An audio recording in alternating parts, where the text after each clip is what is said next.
بسم اللہ الرحمن الرحیم۔ بال جبریل نمبر 81، علامہ اقبال رحمۃ اللہ علیہ کی غزل۔ شعور و ہوش و خرد کا معاملہ ہے عجیب، مقام شوق میں ہیں سب دل و نظر کے رقیب۔ شعور، ہوش و خرد، یہ تین جو ہیں، یہ اقبال کہہ رہے ہیں کہ ان کا there is something strange about them. شعور کو آپ یوں سمجھیں کہ میں اس کو اس طرح سے اس کو ڈیفائن کرتا ہوں، اویئر ہونا، اویئرنیس۔ پتہ نہیں کہ آپ کسی سچویشن میں ہیں اور آپ کو اس سچویشن کا پورا ادراک ہے، لائک فلی اویئر، سو وہ شعور سے کنیکشن ہے اس کا۔ ہوش جو ہے وہ الرٹنس سے کو کہتے ہیں، مائنڈ سے ہی ہے، لیکن مائنڈ کی الرٹنس اور اس کے فوکسڈ اور اویک ہونے کو یہ ہوش سے ان کا لنک بنتا ہے۔ اور خرد جو ہے وہ عقل ہے، انٹلیکٹ ہے، اور انٹلیکٹ ہمیں پتہ ہے اس کے کیا کرنے کے طریقے ہوتے ہیں۔ تو یہ ساری چیزیں جو ہے نا، آپ جو ہیں کسی چیز کا جو ہماری ابھی کی ہیں، مائنڈ کی فیکلٹیز ہیں، یہ مائنڈ سے لنکڈ ہے، لیکن شعور، ادراک، ایز آئی سیڈ، اویئرنیس، اپنے آپ کی ایونٹس کی آگے پیچھے جو ہو رہا ہوتا ہے، اور فلی کنسنٹریشن کے ساتھ، ہوش کے ساتھ، اور خرد کو استعمال کر کے۔ تو یہ ساری چیزیں جو ہے نا، یہ انٹلیکٹ کی ڈومین ہے، لیکن اقبال کہہ رہے ہیں کہ یہ ان کا معاملہ ہے عجیب، there is something strange about them. مقام شوق میں ہیں سب دل و نظر کے رقیب، کہ جب مقام شوق کی بات آتی ہے نا، تو یہ جو تینوں ہیں نا، یہ دے گیٹ انٹو رائیولری، جو ان کا ہے نا، دل و نظر کے ساتھ ان کی رائیولری ہے۔ ان کا ہونا تو یہ چاہیے تھا کہ ان تینوں کو اب دل کیا ہوتا ہے؟ دل بیسیکلی یہ آرگن نہیں ہے، آئی وڈ سے کہ دل جو ہے نا، وہ ہمارا انر ٹرو سیلف جو ہے، یہ جو ہمارا وجود ہے نا، مطلب ایک تو جسم ہوتا ہے اور ایک اندر ایک چیز ہے جو ہمیں ہمارے ہونے کا احساس دلاتی ہے کہ ہم ہیں، وہ جو ہے نا دل ہے، آئی وڈ سے۔ اور نظر جو ہے وہ پھر ہوتی ہے انسائٹ، آپ اس کو کہیں اسپرچول سائٹ، آپ اس کو کہہ لیں، انسانوں کو ملتی ہے۔ تو یہ جو تینوں ہیں، یہ دل و نظر کے رقیب ہے۔ اور رقیب کیوں ہیں؟ چونکہ مقام شوق کی وجہ سے یہ رقیب ہیں۔ وہ کیا ہے مقام شوق؟ مقام شوق یہ ہے کہ ہم مسلمان ہیں نا، تو ہماری تعریف مسلمان ہونے کی یہ ہے کہ ہم نے اس کائنات کو اور اللہ تعالیٰ کی بنائی ہوئی ہر چیز کو دیکھا، ہم نے اپنے آپ کو دیکھا، ہم نے دوسروں کو دیکھا، ہم نے کائنات کو دیکھا، ہم نے کریشن کو دیکھا، اور ہم نے مان لیا کہ اس کا ایک بنانے والا رب ہے، ٹھیک ہے۔ اور جب ہم نے مان لیا کہ وہ ایک بہت عظیم ہستی ہیں،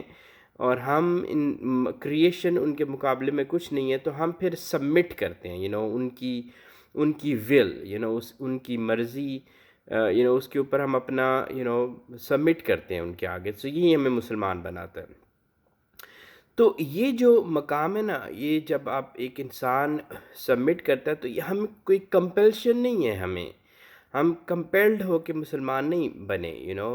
اور نہ ہم یہ کام دوسروں کو کر سکتے ہیں کہ کمپیل کریں کہ آپ اس کو مانیں، اس چیز کو، اس کو ریئلائز کریں اور مانیں، نہیں۔ مقام شوق جو ہے وہ آپ کی انٹینشن، آپ کی اپنی ولنگنیس، اور لونگ ولنگنیس، آپ اس میں پڑھیں، آپ سبمیشن میں آئیں، تو یہ مقام شوق ہے۔ اب مقام شوق جو ہے نا، اس کے اوپر جو دل اور نظر ہے نا، یہ دونوں بڑے جلدی مان جاتے ہیں، مقام شوق کی طرف آ جاتے ہیں، اس کے اوپر، لیکن ہوش و شعور و خرد جو ہے نا، وہ پھر کنفیوزڈ رہتے ہیں، وہ چونکہ وہ مائنڈ کی فیکلٹی ہوتی ہیں، تو اس لیے ان دونوں کی آپس میں نہیں بنتی۔ آئی ہوپ کہ میں اس کو بتا پایا ہوں گا۔ میں جانتا ہوں جماعت کا حشر کیا ہوگا، مسائل نظری میں الجھ گیا ہے خطیب۔ میں، اقبال کہہ رہے ہیں، میں جانتا ہوں کہ یہ جو آپ کا یہ سوسائٹی ہے نا، کانگریگیشن آف جماعت، یہ ہوگا نا ہیومن بینگز کا کانگریگیشن، سوسائٹی کہہ لیں، مجھے پتہ ہے کہ اس کے ساتھ کیا ہونا ہے۔ وہ مجھے اس لیے پتہ ہے کہ مسائل نظری میں الجھ گیا ہے خطیب، کہ جو آپ کے خطیب ہیں، خطیب صرف مولانا نہیں ہوتے، جو بھی بول رہا ہے نا آپ کے یہاں، میں بھی بول رہا ہوں، مجھے بھی اسی ترازو میں سے گزاریں جس میں یہ سارے سب کو آپ نے گزارنا ہے، مجھے بھی گزاریں جو بھی بول رہا ہے نا آپ کے سامنے، اور آپ کو یہ دیکھنا چاہیے کہ کون کیا کہہ رہا ہے، آپ کے ہاں ہر کوئی بول رہا ہے، ہر لیول پہ بول رہا ہے، ہر پلیٹ فارم پہ بول رہا ہے، تو لیکن یہ سارے جو ہے نا یہ انہوں نے somehow شعور کو پا لیا ہے، یہ سمجھتے ہیں کہ یہ شعور سے کام لے رہے ہیں، ہوش سے کام لے رہے ہیں اور خرد سے کام لے رہے ہیں۔ ان تینوں فیکلٹیز کو لے کے یہ آپ کو بتا رہے ہیں مسائل کیا ہیں، پھر مسائل کا حل دے رہے ہیں، لیکن یہ سارے کے سارے جو ان فیکلٹیز کو یوز کرتے ہیں یہ سطحی مسائل کے اوپر بات کرتے ہیں۔ They don't know the reality because یہ دل و نظر کے رقیب ہیں، یہ جس فیکلٹی کو یوز کرے نا یہ دل و نظر کے پاس ہی نہیں ہے۔ تو اس لیے مجھے پتہ ہے کہ آپ کی جماعت کا حشر کیا ہوگا، چونکہ آپ نے مقام شوق کے اوپر سبمیشن کی بجائے آپ نے سبمیشن اس کہیں اور کر لیا، آپ کہیں اور سبمٹ ہوئے ہیں، آپ کی سوسائٹی۔ اگرچہ میرے نشیمن کا کر رہا ہے طواف، میری نوا میں نہیں طائر چمن کا نصیب۔ بہت مشکل ہے، مطلب میں یوں کہوں گا کہ ہر کوئی جو ہے نا، اب ہم نے اقبال کو پڑھا، میں بھی پڑھنا شروع کیا ابھی کچھ سال پہلے، میں بالکل کوئی آئیڈیا نہیں تھا اقبال کی شاعری کا، اور ہر کوئی جو ہے نا اب جو اس فیلڈ میں ہیں، سو ہمیں یہ ہے کہ جس طرح میں اپنے آپ کو سمجھتا ہوں، میں دل کی بات بتا رہا ہوں کہ میں سمجھتا ہوں کہ شاید میں جو نا اقبال کو ٹرانسلیٹ کر رہا ہوں، میں مطلب مجھے کسی نے نہیں اسائن کی، میں اپنی مرضی سے مجھے لگا کہ بھئی یہ مجھے کرنا چاہیے تو میں اس کو کر رہا ہوں، اور میں سمجھتا ہوں اپنے اندر کہ میں ٹھیک کر رہا ہوں، اس طرح سے میں اکیلا نہیں ہوں، اور بہت سے لوگ ہیں جو اپنی کنوکشن سے اپنی اس سے آئے کہ مجھے زیادہ پتہ ہے، میں اس کو کرتا ہوں، سو بہت سے لوگ ہیں جو کام کر رہے ہیں، بات کر رہے ہیں، سمجھ رہے ہیں، پھیلا رہے ہیں، یہ ساری کام کر رہے ہیں، لیکن اگرچہ میرے نشے من کا کر رہا ہے طواف، سو سارے ہم اس نشے من کا، آپ اقبال کی پوئٹری کو لے لیں، اس کا طواف کریں، میری نوا میں نہیں طائر چمن کا نصیب،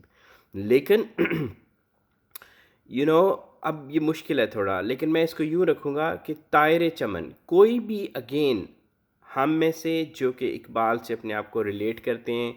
اگر وہ اگین شعور و ہوش و خرد کے ساتھ کام لے رہے ہیں تو ان میں ان کے نصیب میں ان کی نوا نہیں ہے، اقبال کی جو ڈیپتھ کے اندر جا کے ان کو ٹچ کرنا ہے نا، اگر کسی نے اقبال کو، ان کے میسج کو اس کے اندر جا کے، تو آپ کو شعور و ہوش و خرد سے کام نہیں لینا، تو اگر میں بھی ہوں یا کوئی اور، اگر ہم ان فیکلٹیز کو لے کے اقبال کو سمجھ رہے ہیں تو ہم غلط کر رہے ہیں، اگرچہ میرے نشے سے یہ ہو گیا۔ سنا ہے میں نے سخن رس ہے سنا ہے میں نے سخن رس ہے ترک عثمانی، سنائے کون اسے اقبال کا یہ شعر غریب۔ کہتے ہیں کہ میں نے 1921 سے پرانی کی بات ہوگی، بال جبریل آئی ڈونٹ نو کب لکھی گئی تھی، لیکن اسی دور کی ہے، کہ میں نے سنا ہے کہ جو جو ترک عثمانی ہے نا، وہ بٹوین دا لائنز پڑھ لیتے ہیں، ان کو نا چیزیں سمجھ آتی ہیں اشاروں میں اگر بتائی جائیں، تو آپ کہتے ہیں کہ اب سم ہو کسی کو میرا یہ شعر انہیں سنانا چاہیے۔ اب وہ شعر کیا ہے؟ سمجھ رہے ہیں وہ یورپ کو ہم جوار اپنا، ستارے جن کے نشے من سے ہیں زیادہ قریب۔ تو اقبال نے انہیں یہ کہا، ان کو ترک عثمانی کو، کہ آپ یہ آج 100 سال بعد یہ بات ٹھیک ثابت ہو رہی ہے۔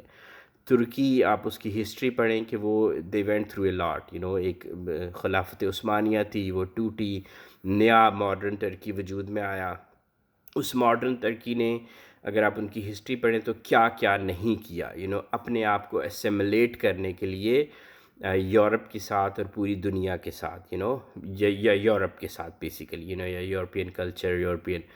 تو لیکن آج 100 سال ہونے کو ہیں، اور آپ وہ تبدیلی دیکھ رہے ہیں کہ یورپ نے کے ساتھ وہ اسیملیٹ نہیں ہو پائے، وہ نہیں ہو پائے، وہ ٹوٹلی ڈفرینٹ ہے، I'll not go into the detail، لیکن وہ سمجھ رہے ہیں۔ اس وقت یہ لوگ سمجھتے تھے اقبال کے وقت کہ ہم نے خلافت عثمانیہ سے اپنے آپ کو نہیں رکھنا، ہم نے اپنی ہسٹری اپنے بیک گراؤنڈ سے کنیکٹ ہی رکھنا، بلکہ ہم نے دنیا کے ساتھ چلنا ہے تو لیکن انہیں یہ پتہ نہیں تھا کہ ستارے جن کے نشیمن سے ہیں زیادہ قریب، آپ آئیں، آپ دل و نظر کی طرف آئیں آپ مسلمان ہیں، آپ دل و نظر کی طرف آئیں، شعور ہوش اور خیرت سے کام نہ لیں، دل و نظر کی آئیں تو آپ کو یہ پتہ چلے گا کہ یہ جو آسمان کے اوپر ستارے ہیں نا، یہ آپ سے زیادہ قریب ہے بجائے اس کے کہ جو آپ کے آپ سمجھتے ہیں کہ یہ ان سے ہماری باؤنڈری لگتی ہے، یہ ہمارا رنگ، ہماری ذات، ہماری نسل ان جیسی ہے تو ہم بھی ان جیسے ہیں آپ یہ صحیح نہیں ہے۔ اگر آپ دل و نظر سے کام لیں تو یہ پوری کائنات جو ہے نا وہ ہمارے زیادہ قریب ہے یہ اگین اقبال کی ہے کہ یہ ہمارے اشاروں پہ چل سکتی ہے بہت کچھ ہو سکتا ہے لیکن یہ اقبال کا وہ پیغام تھا ان کو، تو آئی تھنک 100 سال بعد ان کو یہ اب سمجھ آہستہ آہستہ آنا شروع ہو رہا ہے۔ تو شعور و ہوش و خرد کا معاملہ ہے عجیب، مقام شوق میں ہے سب دل و نظر کے رقیب۔